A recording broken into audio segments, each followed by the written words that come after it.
This piece is the culmination of about 2 years of frustration. Right before we released the Equip for Life course, we realized that one of the videos in that course was doing kind of a virtue signaling thing, and it was really confusing because it seemed like a totally okay thing, but it also really seemed like it was virtue signaling, and virtue signaling is bad, right?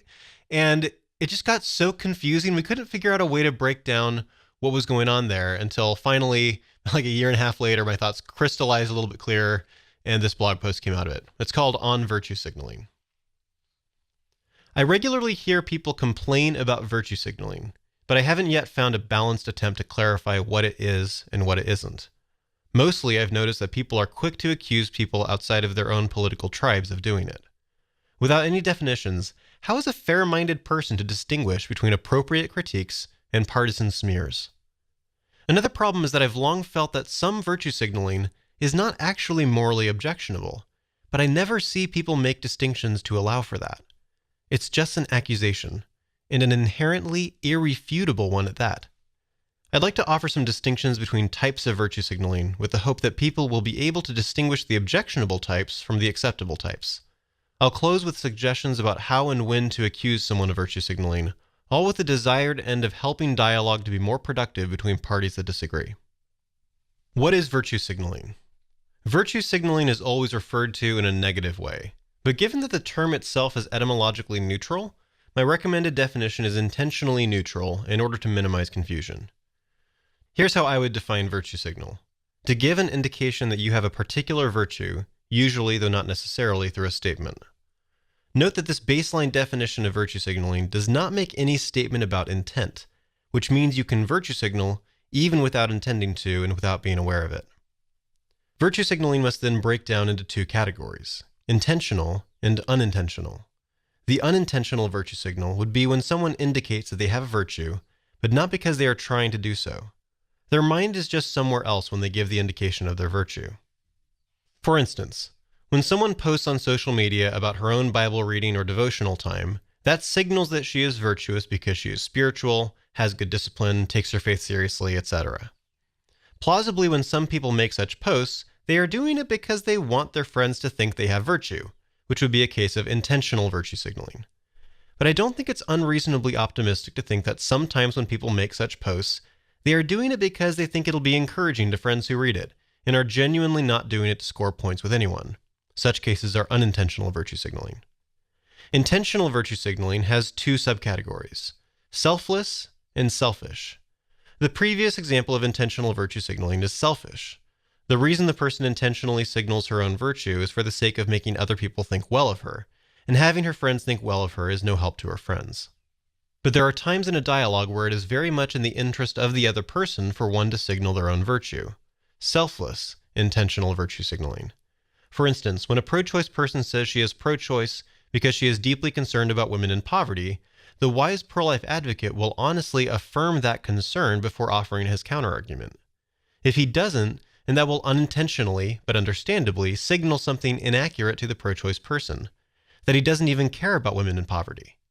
In order to help the pro-choice person to accurately understand the situation, the wise pro-life advocate should selflessly, intentionally virtue signal by stating that he is also concerned about women in poverty, unless he actually doesn't care, in which case he is a bad person. The fact that the pro-life advocate is virtue signaling for the sake of the other person is the key. In this case, he's kind of forced into it. He's on the horns of a dilemma.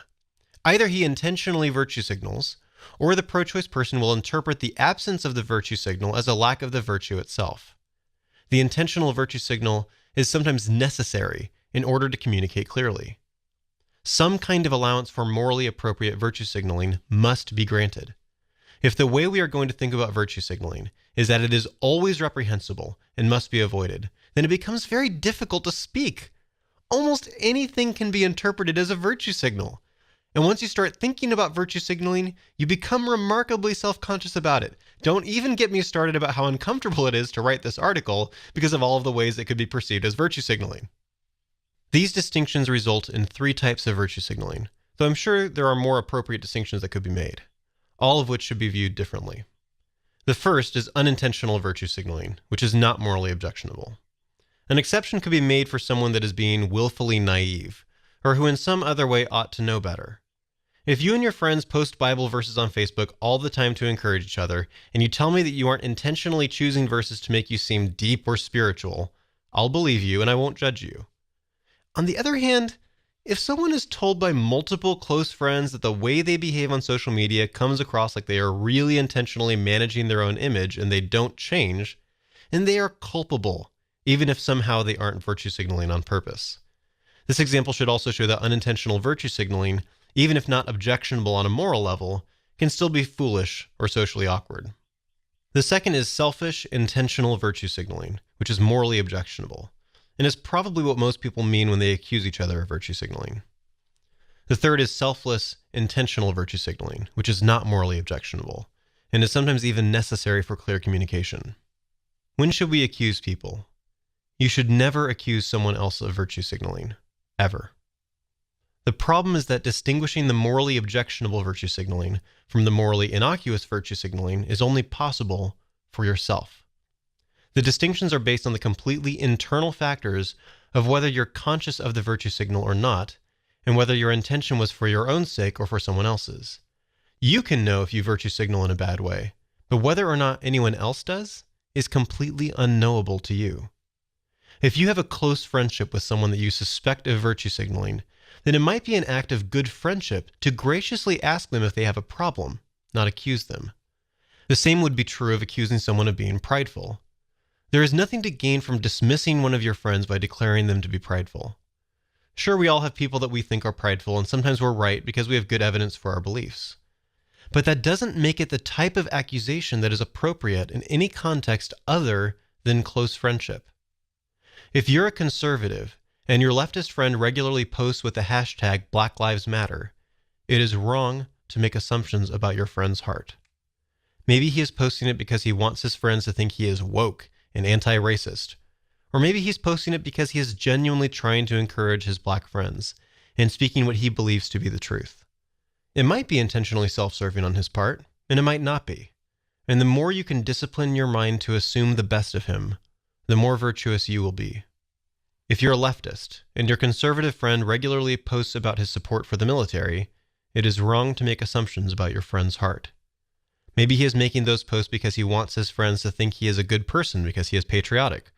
Or maybe he's posting because he is genuinely trying to encourage his friends in the military.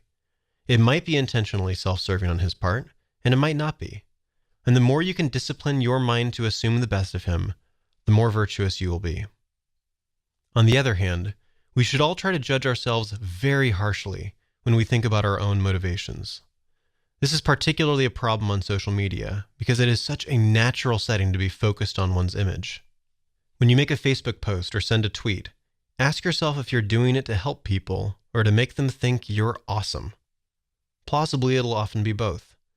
The distinctions I've suggested as a starting point for thinking about virtue signaling unintentionally imply that our behavior is more simplistic than it is. We usually have multiple motivations for a given action, some of which will be selfless and some selfish. Whether you are primarily doing it for yourself or whether it is close enough to the line that it's morally safe to post is something only you can know. I'd encourage you to remember that the heart is deceitful above all things and desperately sick. Who can understand it? Jeremiah 17:9. Someone might respond, I'm angry at your conclusion because obviously some people are virtue signaling. Yes, obviously some people are virtue signaling. I'm not saying don't ever think someone is probably virtue signaling, though it'd be better to keep that kind of speculation to a minimum. The question is, what kind of accusations are helpful in public conversation? It is never helpful to respond to someone's argument or statement by accusing them of a personal sin that is internal and therefore unknowable to anyone else. Maybe they are making that statement because they are just filled to the brim with personal pride. But it doesn't do anyone any good if you respond by accusing them of pride. Maybe they don't seem to care about your favorite cause because they're a lonely, mean, hateful person, but making that accusation can only reveal something about yourself, not the other person. Maybe they are racist against black people, and that's why you have a political disagreement. But if political disagreement is your only evidence of racism, then making that accusation will only inflame the situation. Charity demands we give our political opponents the benefit of the doubt that they are doing their best, that the reason for our disagreement is based on a different understanding, or ignorance, or something other than mere vice. If we cannot have dialogues on those terms, then the national conversation will only continue to worsen, and frankly, that terrifies me. Sometimes an accusation of virtue signaling will be very well justified. Even in those cases, choosing to rise above it is better than dragging the conversation into the mud of personal, unknowable sins. Let's remove virtue signaling from our public vocabulary and keep it where it belongs, in conversations about personal ethics and spiritual growth.